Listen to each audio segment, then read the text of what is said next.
Assalamu alaikum everyone, it's me Suneha Aslam. I hope you are all doing well. So today we will talk about a very important topic of wildlife is endangered species of Pakistan. Pakistan में जो species endangered है आज वो हम discuss करेंगे, right? So let's get started. Endangered species. Plants and animal species which are in danger of extinction are called endangered species.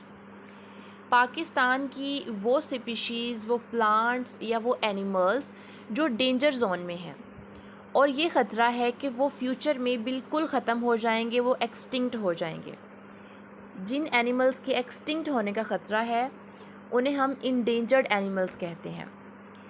Extinct animals basically वो होते हैं जो कि अब मौजूद नहीं हैं लेकिन वो पास्ट में मौजूद थे, जैसे कि डायनासोर्स.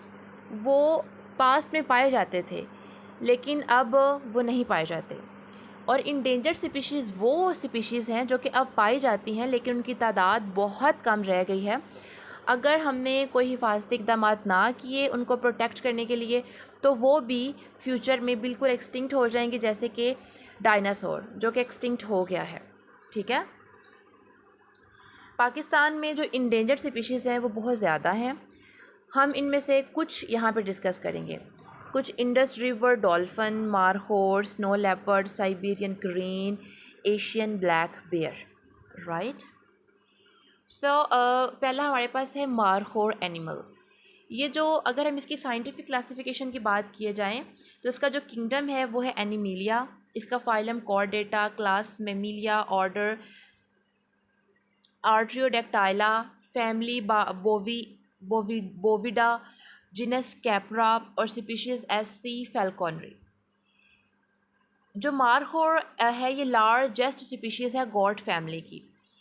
अगर हम इसके हैबिटेट की बात करें तो ये माउंटेन्स में पाया जाता है, सेंट्रल एशिया में पाया जाता है, साउदर्न रशिया में, वेस्ट हिमालयाज़ में पाया जाता है. ये जो लार्जली पाया जाता है northern areas of Pakistan, specially Chitral, Khizar और हुंज़ा रीजन्स में पाया जाता है. जो मारहोर है ये इंडेंजर्ड जोन में आ गया.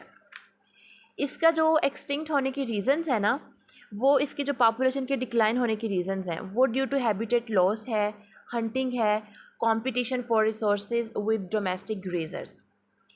अगर हम मारहोर के कंजर्वेशन स्टेटस की बात करें तो markhor is classed as an endangered species by the IUCN, meaning it is in danger of facing extinction in the near future if conservation efforts not maintained. Well, so next है जो endangered animal है पाकिस्तान का वो है crane. Crane जो है इसकी scientific classification as you can see that in the slide. Next है जो क्रेन्स जो हैं ये पाए जाते हैं, ये लार्ज बर्ड्स हैं और ये टॉलेस्ट फ्लाइंग बर्ड हैं. ये पाकिस्तान के जो है वो नॉर्दर्न एरियाज़ में पाए जाते हैं. इनकी जो बॉडी होती है वो स्ट्रीमलाइन बॉडीज़ होती है. Male and females don't vary in external appearance, but on averages, male tend to be slightly larger than females. जो क्रेन्स हैं इनके कॉजेज ऑफ अगर एक्सटिंक्शन की बात की जाए, they were historically wide spread all over the South Asia and also in Pakistan, but now declining due to loss of habitat, shooting and hunting, the main reasons for cranes decline. All right. So the next endangered species of Pakistan is Siberian ibex, and the scientific classification is, as you can see, kingdom, phylum, class, order, family, genus, species.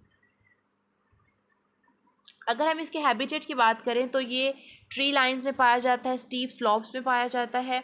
Most Siberian ibex are seen in central and northern Asia, Afghanistan, western Tajikistan, Uzbekistan, northern Pakistan areas में पाया जाता है.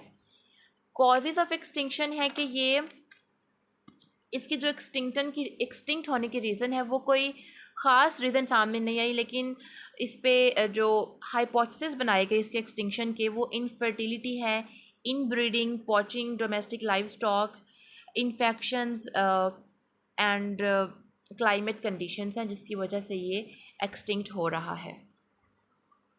अगर हम causes of extinction की बात करें overall, तो इसमें जो सबसे बड़ी रीज़न है ना एक्सटिंक्ट होने की स्पीशीज़ की, वो है ह्यूमन एक्टिविटीज़। ह्यूमन एक्टिविटीज़ जो है वो एनिमल्स के जो उनका जो नेचुरल इन्वायरमेंट है, उनका जो नेचुरल हैबिटेट है, हम उसको डिस्टर्ब करते हैं। हम डिफॉरेस्टेशन के थ्रू, हंटिंग के थ्रू उनका जो हैबिटेट है उसको डिस्ट्रॉय कर देते हैं, जिसकी वजह से उनकी जनरेशन जो है वो ख़त्म हो जाती है और वो पहले डेंजर जोन में आते हैं, पहले तादाद कम होती है और फिर वो एक्सटिंक्ट हो जाते हैं। हम डिफॉरेस्टेशन करते हैं, हम फॉरेस्ट्स की कटिंग कर देते हैं अपनी लकड़ियों के लिए, हम अपनी जगह बनाने के लिए, कंस्ट्रक्शन के लिए, बिल्डिंग्स के लिए, और उनका जो हैबिटेट होता है, नेचुरल हैबिटेट, वो ख़त्म हो जाता है और इस तरह से जो स्पीशीज़ होती हैं वो एक्सटिंक्ट हो जाती हैं। हम उनकी हंटिंग करते हैं स्पीशीज़ की, हम उनकी फ़र के लिए, मेडिसिन्स के लिए, और उनकी जनरेशन जो है वो ख़त्म हो जाती है। हमें चाहिए कि हम एनिमल्स को प्रोटेक्ट करें, वाइल्ड लाइफ को प्रोटेक्ट करें। Wild life needs protection and care. हमें चाहिए कि हम एनिमल्स जो हैं उनको उनका नेचुरल इन्वायरमेंट दें। हम हंटिंग करें लेकिन एक हद में रहकर, ठीक है, इतनी कि उनकी जो जनरेशन है वो ख़त्म ना हो, और इतनी डिफॉरेस्टेशन ना करें कि उनका जो नेचुरल हैबिटेट है वो बिल्कुल ख़त्म हो जाए। वो जिस इन्वायरमेंट में जैसे रह रहे हैं उन्हें उनके हाल पे छोड़ा जाए और उनका जो इन्वायरमेंट है वो ख़त्म ना किया जाए।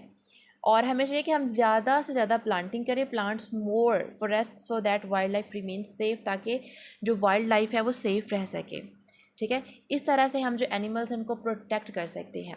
अगर हमने एनिमल्स को प्रोटेक्ट ना किया तो इन फ्यूचर तमाम जो हमारी वाइल्ड लाइफ है वो एक्सटिंक्ट हो जाएगी।